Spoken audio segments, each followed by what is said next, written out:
तो आइए दोस्तों, आज अपन ऐसे टॉपिक को क्लियर करते हैं जो कि केमिस्ट्री में काम आता है, फिजिक्स में भी काम आता है। अपने 11th में था तो 12th में भी था तो बीएससी में भी है, और अब यदि अपन एमएससी करते हैं केमिस्ट्री से तो वो आगे भी अपने काम आएगा। ठीक है दोस्तों, तो कुल मिलाकर बात यह है कि वो अच्छा टॉपिक है और अपने काम आता भी है। ठीक है दोस्तों, तो टॉपिक क्या है, सबसे पहले मैं टॉपिक को लिख देता हूँ, फिर उसके बाद मैं आपको समझाता हूँ। ठीक है दोस्तों, तो अपने पास टॉपिक है आज का क्रोमटोन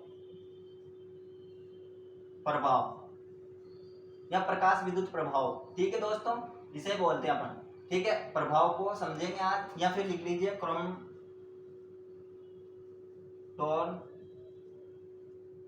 की व्याख्या।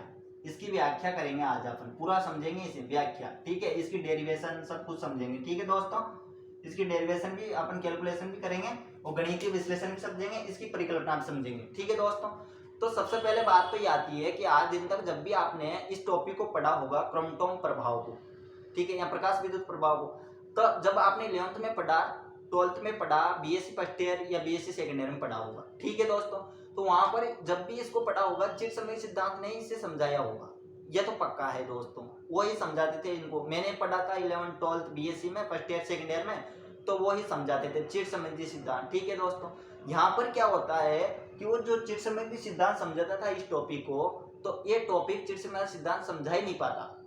अब जाकर मुझे मैंने जब फाइनल पढ़ी थी बीएससी की, तब पता चला, जब मेरे गुरु देव ने मुझे पढ़ाया और उन्होंने बताया कि ऐसा होता है, वो चिटसमी सिद्धांत तो ऐसा बोलता है, क्वांटम प्रभाव ऐसा बोलता है। तो प्लांक इसकी व्याख्या करता है दोस्तों, चिटसमी सिद्धांत फेल हो जाता है।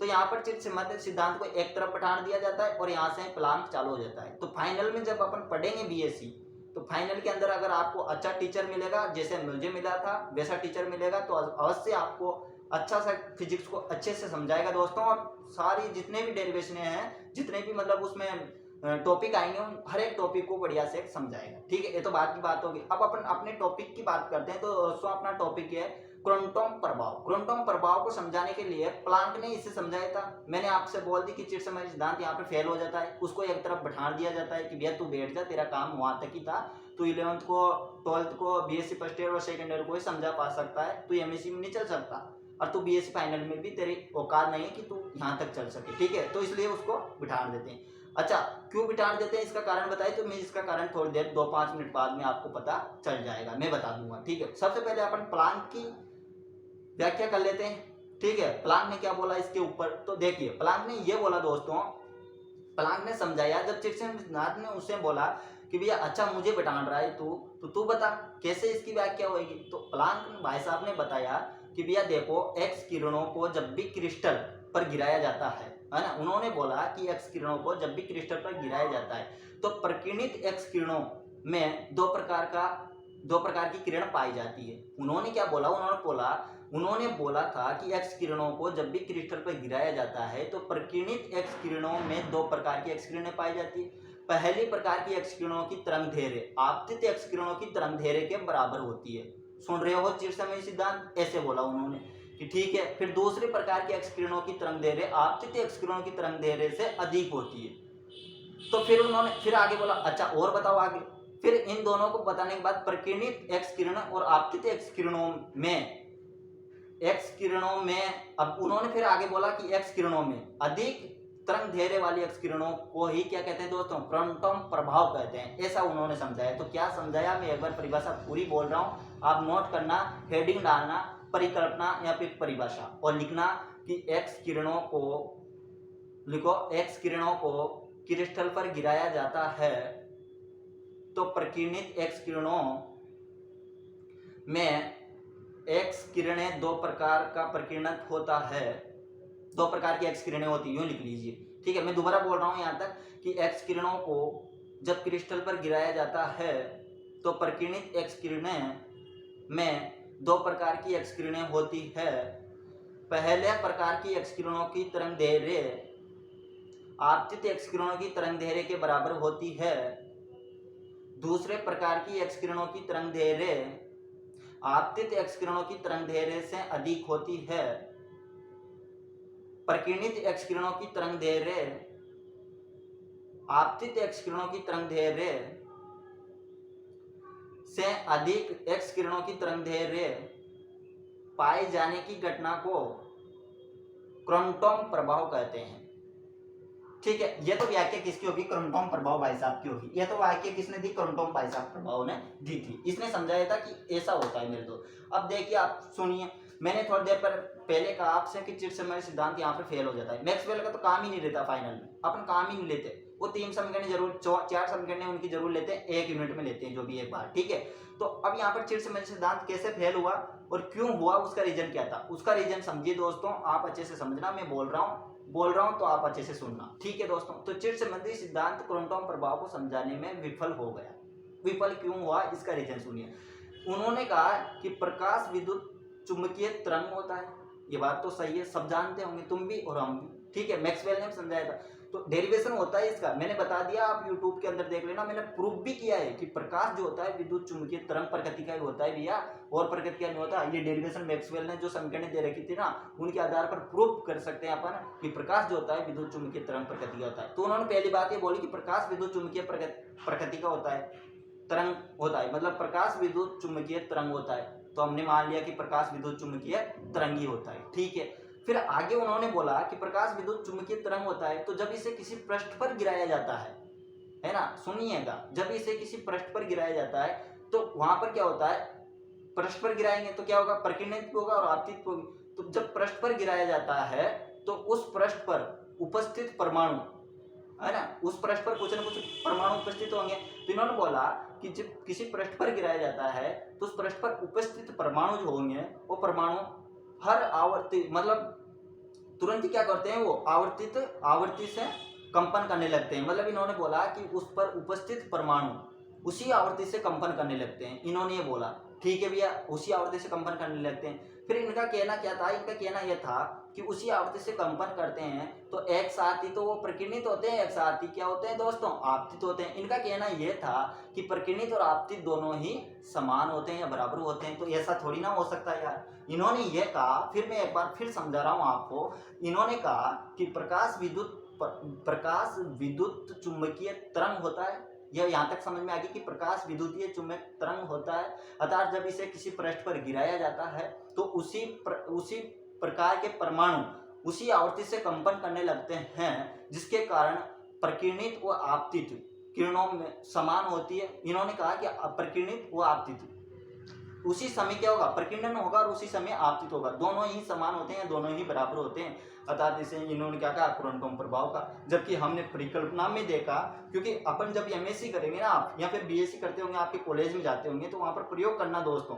एक वाक्य में बात क्वांटम वाली सही है दोस्तों, चिरसमय वाली तो झूठ निकलती है बात। आप प्रयोग करके देखोगे, आप जब एमएससी करोगे, कॉलेज में जाओगे, या बीएससी करते हो, कॉलेज में जाना, वहां पर आपको स्पष्ट प्रयोग करोगे तो आपको पता लग जाएगा कि भैया चिरसमय सिद्धांत तो झूठ बोलता था, क्वांटम प्रभाव सत्य है, यही सत्य है, ये सही समझाता था। अच्छा, एक तरीके से ऐसे समझे, यदि अपन जब गेंद भगाते हैं बॉलर, तो गेंद भगाता है, बैट्समैन खेलता है सामने, ठीक है। जब वो गेंद भगाता है दोस्तों, तो गेंद दापा खाने के बाद बॉलर वो बैट्समैन के पास जाती है, तो क्या उसकी गति में कुछ परिवर्तन नहीं आता है।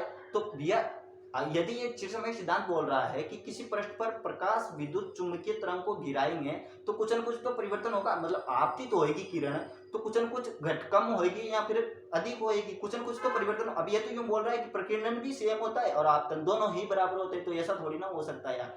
ये तो फिर यहाँ पर विफल हो गया, तो इसलिए चिरसमय सिद्धांत विफल हो जाता है। मैक्सवेल इसे समझाता नहीं है, तो कौन समझाता है, क्वांटम प्रभाव। तो मैं फिर परिभाषा बोल रहा हूँ, इसके बाद में इसका गणितीय विश्लेषण अपन करते हैं। ठीक है, तो लिख लेना आप परिकल्पना में यहाँ पर भी लिख देता, लेकिन दोस्तों टाइम लगेगा और मैं बोल ही रहा हूँ तो धीरे धीरे बोल रहा हूँ, आप लिख लेना। फिर मैं एक बार फिर बोल रहा हूँ, ठीक है। तो परिकल्पना हेडिंग डालिए, परिभाषा हेडिंग डाल सकते हैं आप इस टॉपिक को लिख कर। तो इसकी परिभाषा क्या होती है मैं एक बार फिर बोल रहा हूँ, सुनिएगा, ठीक है दोस्तों। तो देखिए, जब एक्स किरण को क्रिस्टल पर गिराया जाता है तो प्रकीर्णित एक्स किरण में 2 एक्स किरणें पाई जाती है।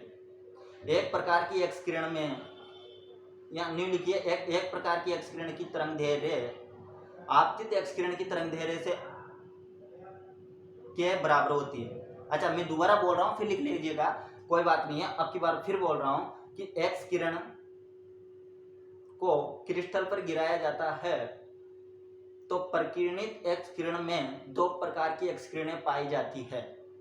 यहां तक लिख लिया, ठीक है। आगे बोल रहा हूं, 2 प्रकार की एक्स किरणें पाई जाती। एक प्रकार की एक्स किरणों की तरंगदैर्घ्य आपतित एक्स किरणों की तरंगदैर्घ्य के बराबर होती है।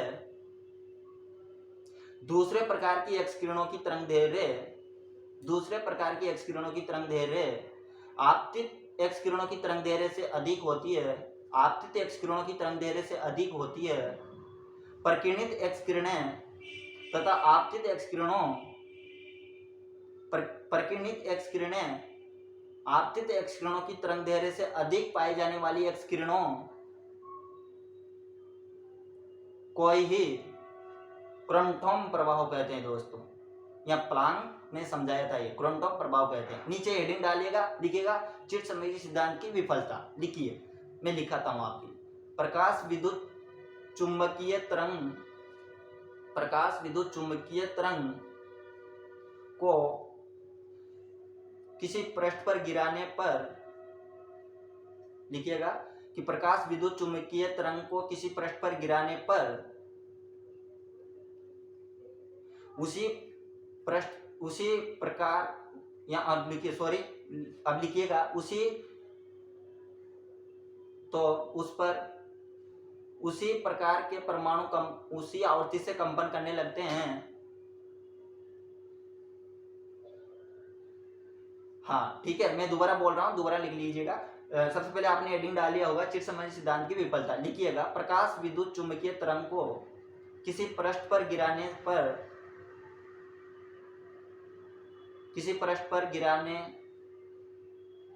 पर परमाणु उसी आवर्ती से कंपन करने लगते हैं। अर्थात प्रकीर्णित व आपतित किरणों का तरंगदैर्घ्य समान होता है या फिर बराबर होता है, जबकि हमने प्रायोगिक विधि द्वारा समझा तो ऐसा नहीं होता है। ठीक है दोस्तों, अब देखिए, अब आइए गणितीय विश्लेषण लिखते हैं अब इसका। ठीक है दोस्तों, तब अपन करेंगे गणितीय विश्लेषण। ठीक है, अब गणितीय रूप देखेंगे इसका। तो गणितीय रूप देखने के लिए देखो दोस्तों, मैं पहले आपको समझा दूं, फिर उसके बाद में अपन डेरिवेशन पर चलेंगे। इसे साइड में मैं बना दूंगा फिर बाद में। ये इलेक्ट्रॉन है, ठीक है दोस्तों, ये इलेक्ट्रॉन है। ये कौन सी किरण है अपनी? प्रकीर्णित। और ये कौन सी किरण है? आपतित। यह है आपतित। अब मात्रा सही लगा लेना यार, इधर से लगेगी। ठीक है, ये प्रकीर्णित किरण है, ठीक है दोस्तों। तो इस प्रकार से अपने पास एक ये डायग्राम है, ये यहाँ पर इलेक्ट्रॉन है। ठीक है, यहाँ से mv वेग से जा रहा है, ठीक है, और इसकी h/c तो इसकी वो है। ठीक है दोस्तों, और ये सीधा ही निकल रहा है। तो यहाँ पर कोण मान लेते हैं अपन फाई, और यहाँ पर मान लेते हैं थीटा। यहाँ तक किसी को कोई दिक्कत नहीं होनी चाहिए दोस्तों। ठीक है, यहाँ पर होता है अपने पास mv, यहाँ पर होता है दोस्तों m'/c। ठीक है, यहाँ तक आपके समझ में आ गई होगी। देखो एक इलेक्ट्रॉन ला mv वेग से ये जा रहा है, मतलब गति कर रहा है। hv वेग आ गया, इसका p बराबर होता है ना, और hv ये होता है। ठीक है दोस्तों, तो x अक्ष पर अपनी क्या मानते हैं? आपने ये तो डायग्राम तो समझते होंगे। x अक्ष पर अपन cos थीटा लेते हैं और y पर sin थीटा लेते हैं। तो इस पर कौन क्या हो गया? sin, इधर क्या हो जाएगा? sin फाई, और इधर क्या हो जाएगा दोस्तों? sin x theta. सॉरी, ये थीटा माना, ये क्या माना है अपने? फाई। ठीक है दोस्तों, तो ये डायग्राम होता है अपने पास। बस इसके अंदर अपने को कुछ लिखना होता है, जो कि मैं m0 द्रव्यमान से विवेग से ये इलेक्ट्रॉन जा रहा है। तो एक तो फाई कोण बना रहा है, एक इधर बना रहा है। ये किरण अपनी आपतित किरण है, और ये प्रकीर्णित किरण है। इधर जाकर इसका प्रकीर्णन इधर दिखाई देता है। ठीक है दोस्तों, तो इस डायग्राम को आप बना लीजिए, फिर मैं इसका गणितीय विश्लेषण आपके लिए करवाता हूँ। ठीक है, तो ठीक है दोस्तों, अब मैं साफ करता हूँ पूरे को। इसका गणितीय विश्लेषण थोड़ा बड़ा है, इसलिए पूरे को साफ करते हैं अपन और फिर बनाते हैं। ठीक है दोस्तों, तो सबसे पहले मैं एक डायग्राम आपके लिए यहाँ पर बना दूं इधर साइड में, ताकि इसे देखते चलेंगे अपन। ये इलेक्ट्रॉन था, ठीक है, एक किरण इधर जा रही थी, एक किरण इधर जा रही थी, ये सीधी निकल रही थी। यहाँ पर थीटा था, फाई, सॉरी, यहाँ पर माना आपने थीटा, यहाँ पर था mv, यहाँ पर था h'(c), यहाँ पर एच, अच्छा एच डी सी इसलिए माना क्योंकि एच सी यहाँ पर मान लिया था आपने, यहाँ पर था एम बी, ठीक है दोस्तों, और यहाँ पर कोस थीटा उसको रहने दो, उसको मत लिखिए, ये डायग्राम था।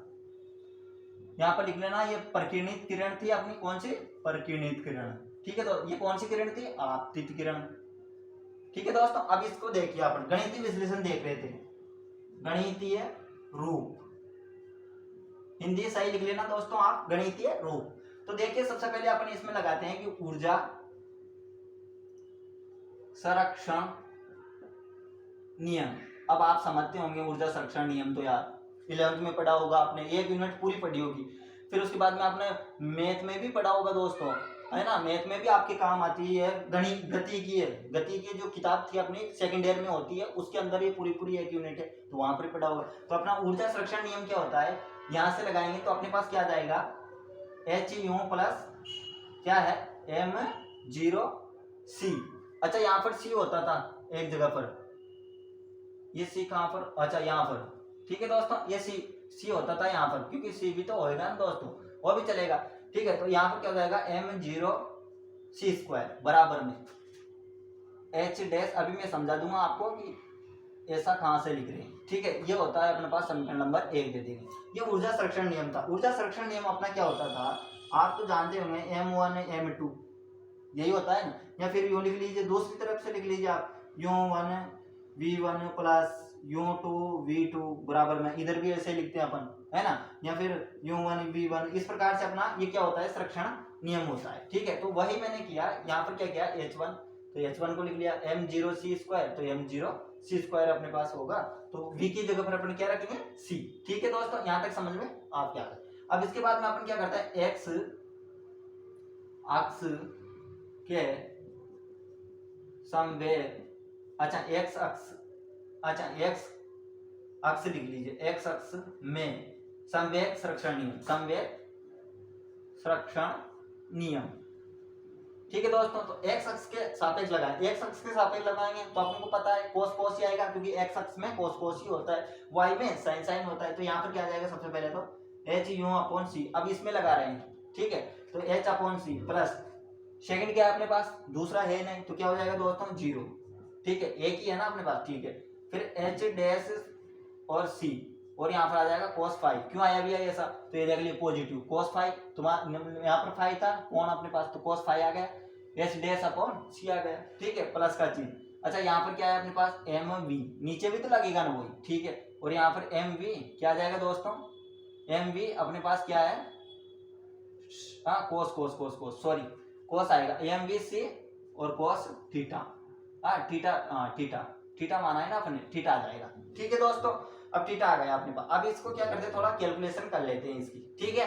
तो अपने इसकी कैलकुलेशन करते हैं, तो देखिए दोस्तों इसको इधर ले आते हैं अपन, ये जो है ना, अच्छा यहाँ पर सी थोड़ी ना है यार, अपने पास एम वी था ना यहाँ पर, तो ठीक है एम वी रहेगा, वो मैंने गलत लिख दिया सी, ठीक है दोस्तों, एम वी था तो एम वी रहेगा, ठीक है। इसी इधर ले आते हैं तो अपने पास क्या हो जाएगा एम वी माइनस का एच, ये सी लिख दो इसके अपॉन में, और यहाँ पर क्या हो जाएगा फाइव बराबर, इधर क्या बच रहा है एम वी और कोस थीटा। अब क्या करते हैं, दोनों में सी को लहर ले लेते हैं, तो लहर से दोनों में क्या आएगा दोस्तों H U minus H we, लहर से क्या जाएगा सी, और ये बचेगा सी से सी कट गए, सी से सी कट गए, तो दोनों ऊपर ये बच गए। इधर क्या है कोस फाइव बराबर क्या चल रहा है एम बी कोस थीटा। अब क्या करते हैं सी को उधर गुणा कर देते हैं, तो इधर क्या बचेगा H U H V dash, और इधर क्या आ गया दोस्तों कोस फाइव। यहाँ तक समझ में आपके आ रही ना दोस्तों, ठीक है, ये आ गया। फिर यहाँ पर क्या आ जाएगा दोस्तों, इधर M V C cos theta, ठीक है दोस्तों, समीकरण नंबर 2 दे दीजिए, ठीक है। अब मैं अगली समीकरण इधर साइड में लिखता हूं यहाँ, है ना, इसके बाद में अपन अगली समीकरण लिखते हैं, तो अगली समीकरण अपन यहाँ ही लिखते हैं साइड में, ठीक है दोस्तों, यहां तक लिख लिया। अब देखो y के सापेक्ष संवेग संरक्षण नियम, ठीक है दोस्तों। अब y के सापेक्ष संवेग संरक्षण नियम लगाएंगे अपन, तो अब खड़ी लाइन पर लगाते हैं, x की लाइन तो ये थी, अब y की लाइन ये है दोस्तों, ठीक है। इसमें संवेग संरक्षण नियम अपन लगाएंगे, ठीक है।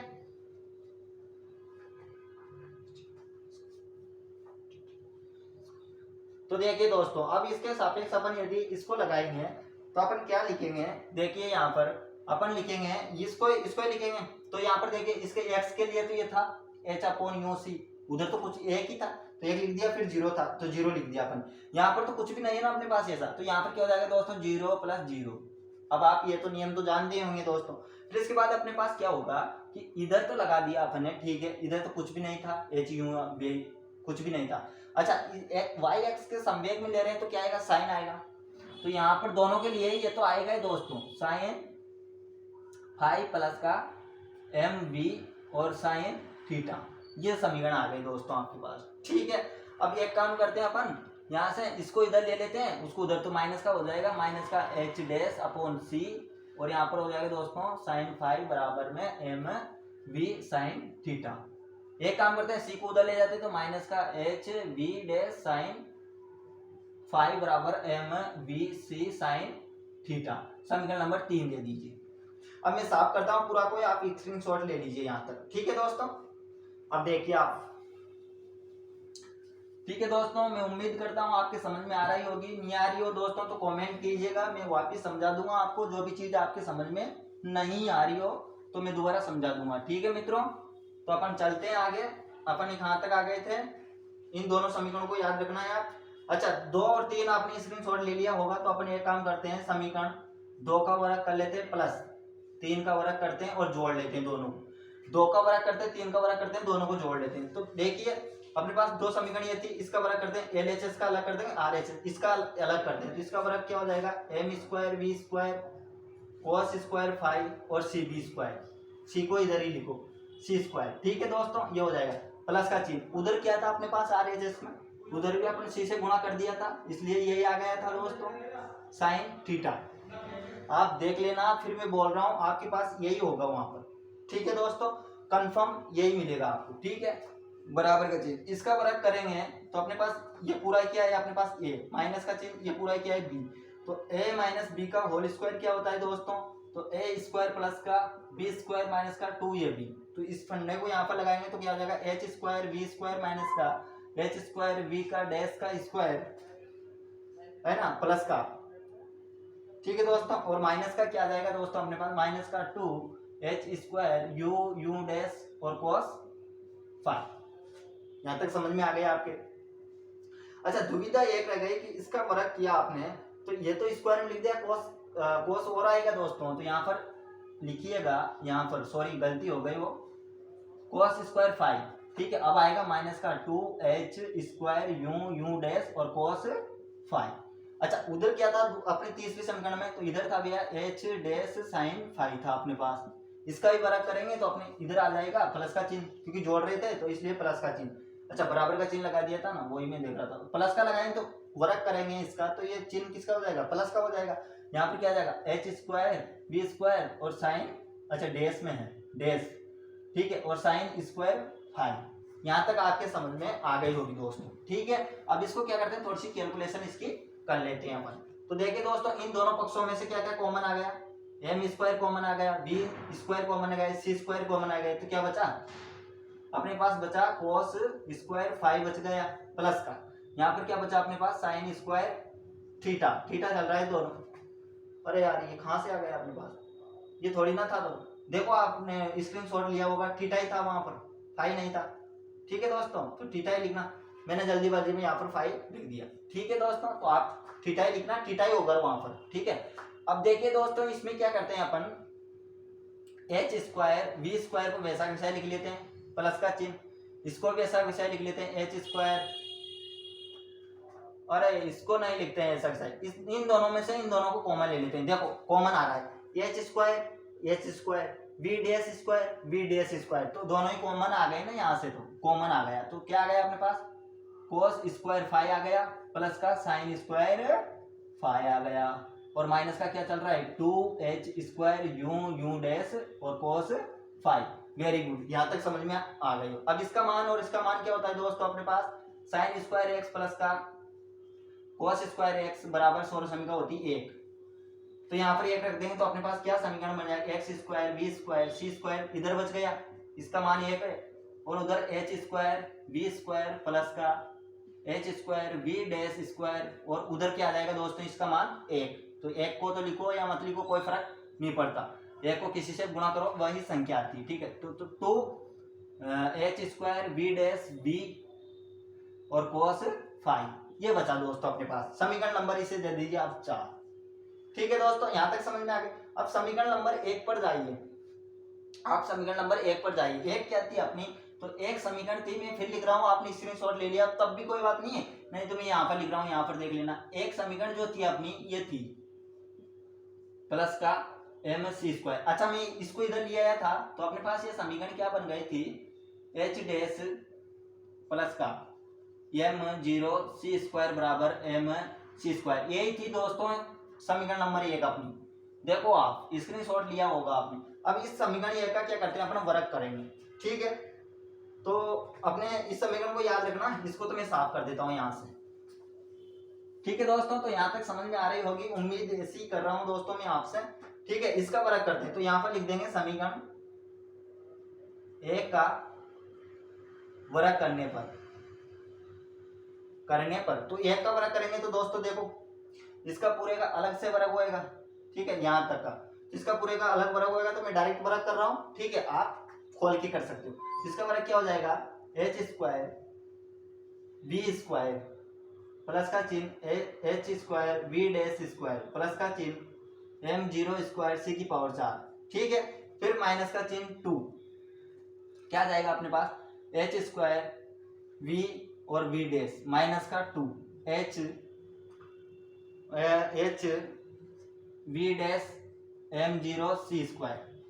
यहां तक किसी को कोई दिक्कत, 2h, ठीक है, 2h क्या जाएगा दोस्तों, 2h V M zero C square, ठीक है, ये आएगा मेरे हिसाब से। और बराबर में क्या चल रहा है अपने पास, बराबर में ये था, इसका वर्क करेंगे तो क्या हो जाएगा एम स्क्वायर और सी की पावर 4। ये समीकरण नंबर मत दीजिए अभी, अब इसे साफ कर देते हैं, ठीक है। तो यहां तक समझ में आपके आ गई होगी दोस्तों, ठीक है। अब क्या करते हैं अपन, अब इस समीकरण को कोई हल नहीं है तो इसका समीकरण नंबर 5 दे देते हैं इसे, ठीक है।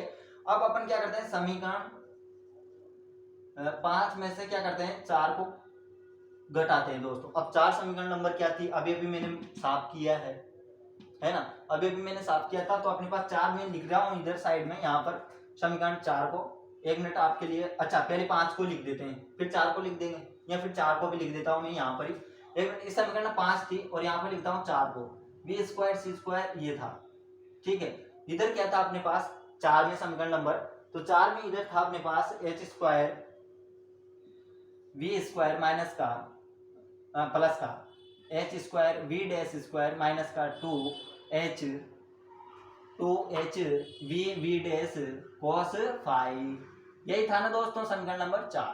अब क्या करते हैं अपन अब एक काम कर रहे हैं कि यहाँ पर देखो 5 माइनस 4 कर रहे हैं समीकरण, ठीक है दोस्तों। तो LHS को LHS के साथ घटाएंगे तो इसको और इसको एक साथ लेंगे, तो यहाँ पर देखो दोस्तों क्या आ जाएगा अपने पास, उसमें से घटाएंगे तो एम स्क्वायर सी की पावर 4 और जीरो नहीं है ना, माइनस का M square V square C square, ये आ जाएगा दोस्तों। अब इधर चलो तो जो जो कटेंगे उसको काट देंगे। पहले इस समीकरण को लिखेंगे अपन 5 को लिख लिया, फिर इसको लिखेंगे तो माइनस का चिन्ह लगाएंगे तो ये क्या आएगा माइनस का H square B square minus का क्या आ रहा है प्लस का आएगा नहीं, तो ये दोनों कट जाएंगे, ठीक है दोस्तों।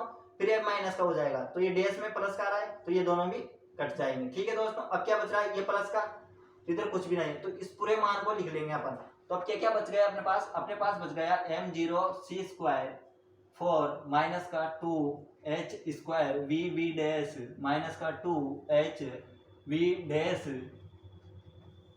और क्या है अपने पास M zero C square minus का 2h V M zero C square, ठीक है दोस्तों। यहाँ तक समझे। और ये क्या हो जाएगा माइनस और माइनस का चिन्ह, और ये माइनस से गुणा होगा तो प्लस का हो जाएगा, तो इधर लिख देंगे अपन प्लस का 2h यू डैश कोस 5। यहाँ तक आपके समझ में आ गई होगी दोस्तों, ठीक है। अब देखिए आप एक सूत्र यहाँ से कॉमन क्या क्या आ रहा है, तो कॉमन आ रहा है भैया यहाँ से एम स्क्वायर को ले लीजिए और सी की पावर 4 भी कॉमन ले लीजिए, तो यहाँ पे क्या बचेगा 1, और इधर क्या बचाएगा दोस्तों एम स्क्वायर कॉमन आ गया तो बी स्क्वायर तो वैसा वैसा, और सी स्क्वायर था सी की पावर 4 लिया कॉमन तो सी स्क्वायर ये आ गया दोस्तों, ठीक है। ये बच जाएगा। देखो यहाँ से c की पावर 4 ये पूरा कॉमन आ गया तो 1 बच गया, यहाँ से m स्क्वायर कॉमन, v का स्क्वायर वैसा वैसा बच गया, c स्क्वायर था, c4 कॉमन लिया था इसलिए c स्क्वायर का 4 का भाग जाएगा तो c स्क्वायर से c स्क्वायर कट जाएगा और c स्क्वायर बच जाएगा क्योंकि c की पावर 4 थी कॉमन में। ठीक है, अब यहाँ पर देखिए दोस्तों, यहाँ पर इसको वैसा वैसा लिख लेंगे m स्क्वायर 4 स्क्वायर। ठीक है, अब देखिए कुछ न कुछ फिर कट रहा हो, देखते हैं एक बार, है ना, ट्राई करके देख लेते हैं। यहाँ पर कुछ न कुछ कट रहा होगा तो काटने की पूरी पूरी कोशिश अपन करेंगे। ठीक है दोस्तों, अच्छा सेग यहाँ पर क्या है 2 फाइन स्क्वायर, तो अपने पास समीकरण नंबर जो 4 थी वो क्या यही थी भैया। तो यहाँ पर ये कटेगा साइन स्क्वायर 5 में से, मतलब यहाँ पर साइन स्क्वायर आ गया तो साइन स्क्वायर 5 में से कुछ न कुछ और कटेगा अपने पास। ठीक है, और कटने के बाद जो मान बचेगा वो सबसे अलग बचेगा। ठीक है दोस्तों, तो अपन अब बढ़ते हैं आगे। ठीक है, तो आगे बढ़ते हैं अपन, अब यहाँ से कॉमन रहेगा ले लेंगे। ठीक है दोस्तों, तो यहाँ पर देखिए अपने पास ये मान रहा, ये मान को देखिए 2HVVB डैश, तो यहाँ पर देखिए 2HVB डैश। ठीक है, तो अपन क्या करते हैं, इसमें से इन दोनों पदों में से प्लस का चिन्ह लगाते हैं और कॉमन ले लेते हैं। H 2 भी आ गया कॉमन, 2 भी आ गया, H भी आ गया कॉमन। ठीक है, अच्छी बात तो क्या रही इसमें कि H भी कॉमन आ गया और ये H डैश भी कॉमन आ गया।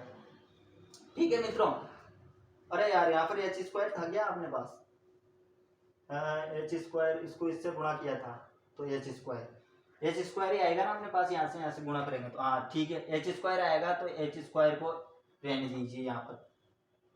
ओ माय गॉड, हाँ ये मिस्टेक हो रही थी यार, यहाँ पर H स्क्वायर ही तो आएगा अपने पास। ठीक है, लिख लेना यार दोस्तों, वहां पर यदि आप से कोई मिस्टेक हो गई हो तो आप स्क्रीनशॉट में लिख लेना, यहाँ पर H स्क्वायर रहेगा। ठीक है, तो यहाँ पर H स्क्वायर ये तो कॉमन आ गया, तो इधर क्या बचा, इधर तो अभी छोड़ते हैं, थोड़ी देर बाद में बात कर लेंगे, इसको ले लेते हैं। तो इस पर ये क्या बचा, माइनस का कॉमन लेते हैं अपन, माइनस का ही कॉमन ले लेते हैं। ठीक है, तो ये प्लस का हो गया और ये माइनस का हो जाएगा अंदर जाते ही। ठीक है दोस्तों, अब क्या बच रहा है अपने पास, अब इंपोर्टेंट है देखना, तो अब अपने पास बच रहा है कि 2HU dash M0 C square बच रहा है और माइनस का 2VM0 C स्क्वायर बच रहा है, ये बच रहा है। ठीक है, तो यहाँ पर देखिए दोस्तों एक सूत्र फिर आ गया आपके पास ताजा कि M0 बराबर, ये द्रव्यमान का सूत्र क्या होता है दोस्तों, ये तो पता होना चाहिए आपको, नहीं था तो मैंने वीडियो इसके हल करके इसको बता रखा है, पूरे को समझा रखा है। ठीक है, ये होता है दोस्तों m नोड, मतलब द्रव्यमान सती का जो होता है ना वो m/√, ये होता है। अपन ये काम करते हैं, इसको इधर ले जाते हैं, इसको इधर और m को नीचे, तो क्या हो जाएगा ये m/m0 बराबर अपने पास क्या हो जाएगा 1 माइनस का b square upon c square, और इसका वर्ग कर देते हैं तो यहाँ पर क्या हो जाएगा, अच्छा ऊपर लिखो, यहाँ तक आप स्क्रीनशॉट ले लो। ठीक है दोस्तों, तो अब देखिए मित्र, इसको इधर ले जाएंगे और इसका वर्ग कर देंगे तो अपने पास क्या हो जाएगा m स्क्वायर M0 स्क्वायर। ठीक है ना, यही होगा, और इधर क्या आ जाएगा अपने पास m स्क्वायर M0 स्क्वायर। ठीक है, दोनों तरफ ही वर्ग होगा, और इधर क्या हो जाएगा 1 माइनस का b square upon c square. अब देखो दोस्तों 1 माइनस का b स्क्वायर c स्क्वायर की जगह पर अपन क्या रखेंगे m स्क्वायर और M0 स्क्वायर। ठीक है, तो इस मान को अपन इसमें रखते हैं इधर। ठीक है दोस्तों, तो बढ़ते हैं आगे, देखो यहाँ पर क्या आ जाएगा m स्क्वायर c की power 4 m square M0 square बराबर, इधर क्या चल रहा है, इधर है अपने पास 0 स्क्वायर।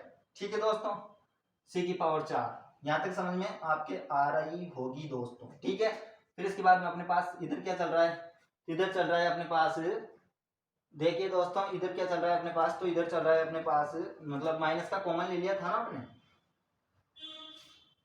माइनस का प्लस का। ठीक है, तो देखिए यहाँ पर माइनस का क्या है अपने पास 2 स्क्वायर h डैश 1 माइनस का cos 5, वेरी गुड यही चल रहा है 2HU डैश।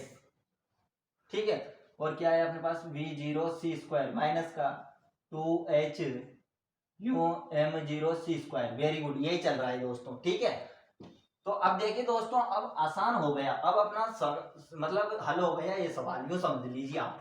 अब देखिए यहाँ पर इसको इधर ले जा सकते हैं, इसमें कोई दिक्कत नहीं है ना, इसको इधर या फिर इसको इधर ले जाओ। ठीक है, इसमें कोई दिक्कत नहीं होनी चाहिए आपकी। ठीक है दोस्तों, तो अपन कर सकते हैं ऐसा अवश्य।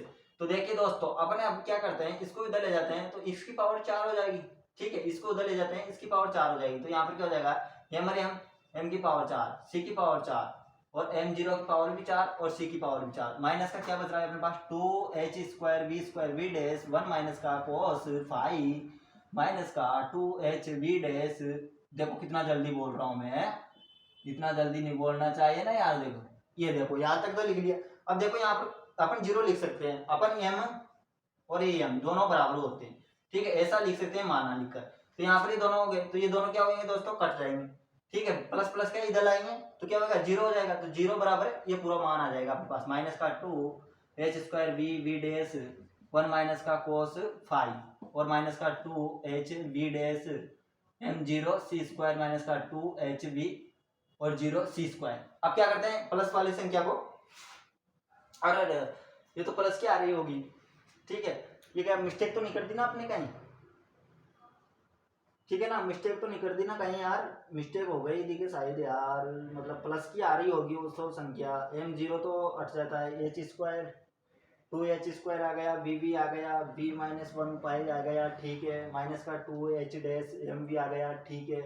अच्छा ये मिस्टेक कर रहे थे अपन, ये तो प्लस का है ना दोस्तों, ठीक है, ये प्लस का था अपने पास, ठीक है मित्रों, ये प्लस का चल रहा था, ठीक है दोस्तों, ये माइनस का नहीं था, ये प्लस का था अपने पास। अब क्या करें, इस माइनस वाले को इधर ले आते हैं, तो अपने पास क्या बन जाएगा 2h स्क्वायर v डैश और 1 माइनस का cos 5, ठीक है दोस्तों, और इधर क्या बन जाएगा 2h, अच्छा इसको रहने देते हैं, इसको ही ले आते हैं, इसको आगे पीछे लिख लेते हैं, तो 2h प्लस को आगे लिख लेते हैं m zero c square minus का 2h v dash m zero c square. अब देखिए दोस्तों यहाँ पर कॉमन क्या क्या आ रहा है, इन दोनों पदों में ये कॉमन आ रहा है, m जीरो c स्क्वायर भी कॉमन आ रहा है, तो क्या बच रहा है इधर v और इधर क्या बच रहा है v डैश। ये समझ में आ गया आपके।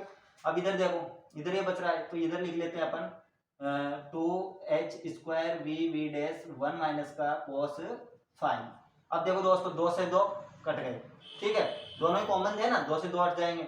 अच्छा h स्क्वायर से h स्क्वायर हट गए, तो इधर क्या बचा h u डैश 1 माइनस का cos 5, अरे यार cos 5 और बराबर में क्या बचा m zero c square u minus u dash. यहाँ तक समझ में आ गई आपकी, ठीक है। अब क्या करते हैं, अब एक काम करते हैं, मतलब h की वैल्यू लाएंगे तो इसको इसके अपॉन में और इसको इसके अपॉन में ले लेते हैं, ठीक है, ऐसा कर सकते हैं ना। तो एक हम इसको उधर ले जाते हैं, इसको, अच्छा मैं ऊपर से लिखता हूँ, साफ करता हूँ इसे, ठीक है दोस्तों। तो वो प्लस की, अपने प्लस माइनस की थोड़ी सी मिस्टेक हो गई थी, उसे आप सुधार लेना, ठीक है, आपने स्क्रीनशॉट लिया होगा उसमें सुधार लेना, ठीक है, वो थोड़ी सी मिस्टेक हो गई थी दोस्तों, तो उसे ठीक आप कर लेना। अब क्या करते हैं, इसके अपॉन में इससे ले आते हैं, तो यहाँ पर हो जाएगा h upon m zero c square, ठीक है दोस्तों। अच्छा और क्या है अपने पास 1 माइनस का cos 5 और उधर क्या बच रहा है अपने पास v डैश, ठीक है, उसके अपॉन में किसको ले जाते हैं v और v डैश को। तो देखिए दोस्तों h upon m zero c, यहाँ पर 1 माइनस का cos 5 और यहाँ पर देखो दोस्तों दोनों को अलग अलग करेंगे तो अपने पास क्या आ जाएगा, इससे तो कट गया, यहाँ पर क्या बचेगा v डैश, दोनों के पदों में अलग अलग कर लीजिए आप, या फिर देख लो आप एक स्टेप और बता दूं v डैश और यहाँ पर क्या जाएगा v और v डैश।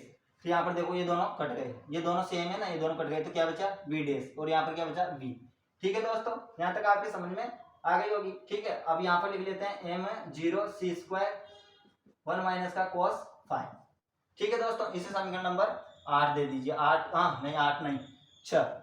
अब आप ये भी जानते होंगे दोस्तों, चूंकि v बराबर क्या होता है c लैम्डा होता है अपने पास, v बराबर c लैम्डा होता है, तो v की जगह पर अपन क्या रखेंगे, इसको मान को रखेंगे c लैम्डा को, ठीक है। तो देखिए दोस्तों इधर तो वैसा वैसा लिख देंगे h m zero c square और इधर क्या लिखेंगे 1 माइनस का cos 5 और बराबर में यहाँ पर देखो, यहाँ पर किसका 1 अपॉन किसका मान रखेंगे v का मान क्या है c, तो c और नीचे क्या आ जाएगा लेमडा डैश, तो लेमडा क्या चला जाएगा ऊपर चला जाएगा, फिर बाद में बता दूंगा मैं, चलो ऊपर बाद में ले जाएंगे दूसरी स्टेप। अब क्या होगा दोस्तों, ये ऊपर चला जाएगा तो क्या हो जाएगा लेमडा डैश अपॉन में c माइनस का लेमडा अपॉन c, ये हो जाएगा दोस्तों, ठीक है। तो मैं पूरे को साफ करता हूँ, स्क्रीनशॉट ले लीजिए, फिर ऊपर से करते हैं इसे। तो देखिए मित्रों यहां से देख लीजिए, ठीक है, तो अपने पास क्या आ रहा है m zero c square 1 minus का cos 5, ठीक है, और इधर क्या आ गया अपने पास लसर लेंगे तो क्या आएगा लसर c आएगा और क्या जाएगा h स्क्वायर माइनस का h, यही तो आएगा ना दोस्तों, देखो ना इसका लसर c आएगा, c से c कट गया तो h स्क्वायर नहीं भैया, एच डैश, क्योंकि सी यहाँ पर क्या था, वी डैश था अपने पास, ठीक है, इसलिए एच डैश और माइनस का एच। यहाँ तक आपके समझ में आ गई उम्मीद कर। अब देखो बराबर का चिन्ह है तो एच सी स्क्वायर है, यहाँ पर क्या है अपने पास सी स्क्वायर, और इधर सी है तो सी से सी स्क्वायर, यहाँ पर एक सी बच जाएगा, तो यहाँ पर बचेगा एच एम जीरो सी 1 माइनस का कोस 5, और इधर क्या बच जाएगा एच डैश माइनस का डैश है यार, माइनस का लेमडा डैश माइनस का लेमडा, ठीक है, ये बच गया। अब देखिए दोस्तों, अब अपना आंसर यही आ गया, बस यहां पर आंसर आ गया। और ये क्या है अपने पास, क्रोम्पटन प्रभाव, ठीक है, इसे कहते हैं क्रोम्पटन प्रभाव की समीकरण। ये थी दोस्तों 15 नंबर में पूछता है। और सुंदर बनाना चाहो तो थोड़ा सा और लिख दीजिए आप, 0 सी स्क्वायर लिख सकते हैं, 1 माइनस का कोस 5 लिख सकते हैं, और बराबर में डेल लेमडा लिख सकते हैं, चूंकि लिख देना डेल लेमडा बराबर लेमडा डैश माइनस लेमडा होता है, ठीक है दोस्तों। तो ये अपना समाप्त हुआ, क्रोम्पटन प्रभाव को मैंने अच्छे से समझा दिया है, परिकल्पना गणितीय विश्लेषण आपके समझ में आ गया होगा, उम्मीद ऐसी करता हूँ दोस्तों। जय हिंद, जय भारत दोस्तों, थैंक यू। लाइक कीजिए दोस्तों, सब्सक्राइब कीजिए, ठीक है दोस्तों।